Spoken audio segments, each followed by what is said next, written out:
Today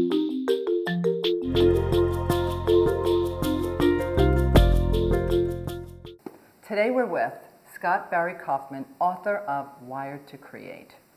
Thanks for joining us Wow, today. it's great to be here. You can call me SBK. SBK, thank you. SBK, I remember that. That's what my friends call me. Thanks. Yeah. So in a world of technology Yes. spinning out of control, you come up with this book, Wired to Create, in the hopes of achieving what? To get people more in touch with their deepest selves. I really see creative expression as highly tied to self-expression, and like you said, in this day and age, we're doing a lot of things that are getting us farther and farther away from ourselves, and we're creating like external identities and things that we're doing for other people, things that we're doing for external contingencies, like how many likes can we get on Facebook, or how many retweets can we get and stuff. And when I studied these creative people, one of the things I noticed that really stood out was how creative people really were comfortable with solitude and daydreaming, and sort of getting very intimate with themselves is a big theme of creative people. What you do different in the book is you bring in the science, explaining the creativity. Tell me a little bit more about how and why that was your theory. Yeah, it's funny. I never thought I would be a scientist someday. Like growing up, I always was more like artsy, and it's funny. I became a scientist, and I like to think that I am an artist body who uses science to help me make meaning out of this world, and I've been trying to understand and make meaning of how creativity works, and it's seems like a magical thing when we get this creative idea or something, great insight that just pops into consciousness. It may seem like it comes out of nowhere, and I want to know, where does it come from? Like people who consistently come up with really creative ideas, how are they doing that? You see, I mean, I've always thought and looked at creativity as being artistic, and drawing and painting and sculpture, and I never thought of creativity as being ideas, So I think that a lot of people are also programmed that way, because when you're programmed to think of the goal you want to achieve or where you want to be 5-10 years from now, that doesn't even exist. You're right. Creativity is just completely, taken out of our world. I think it's a misconception. The human imagination is something that can permeate anything that you do. I mean, during your daily life, we talk in the book a lot about just being, creativity is a way of being.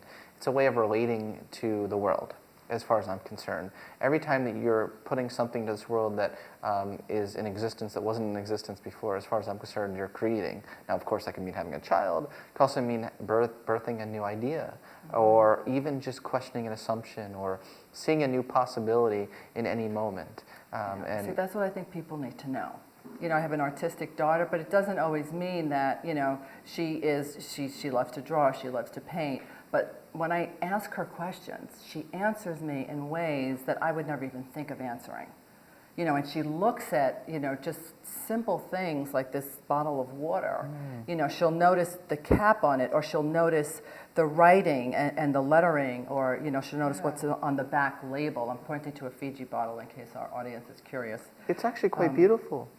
I mean, that logo right there is beautiful. Like how many times in our lives are we going to be able to see that? In some of your book, you talk about dreams. Yes.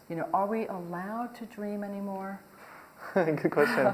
Because sometimes we're not allowed to. Right. Well, we feel like we have a goal in mind. We go to school and we need to reach that goal. So where does dreaming come in? I got in trouble a lot for daydreaming when I was a kid. I was a big daydreamer too. Yeah. Huge. Always out the window. Always out the window. Always staring out the window. Yeah, just always got in trouble for that. And I think we need to put it more, we need to allow more time for that in our daily lives, and especially in a school system. Well, how does that help the individual? What benefits can that bring? Sure. What I argue in the book with Caiola, my co-author, is that creativity, optimal creativity, comes from a middle way between mindfulness and mind wandering. If you're too present in the moment all the time, you're not ever dipping into your inner stream of consciousness, and you're not able to bear those fruits.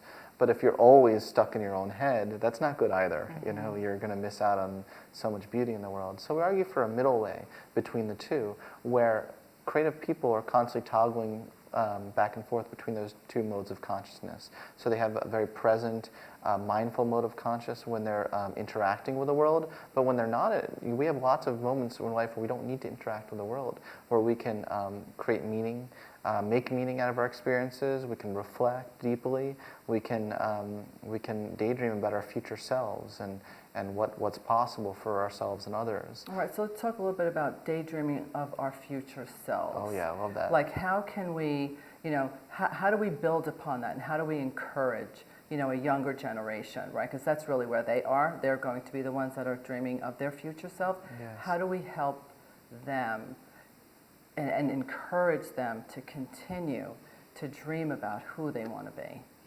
Okay, so I work with different organizations that I think are really hitting the nail on the head with that, and the Future Project is one organization. What they've done is The Future Project? The Future Project, yeah, Okay. they created. Their headquarters is here in New York, but they're based in lots of different states. So they have a position called the Dream Director, which is a full-time position in the school, and the Dream Director has their own office. Wow. And any of the students can come to that Dream Director and be like, "This is my dream." And the Dream Director says, "Great, how can we get you there?" No matter how big or how small, and they help give them resources, they help, and then those students themselves are try to create a cultural shift within the school, so they create or form a dream team of students to try to inspire other students, and I think the only way this is really going to happen is at a systemic level.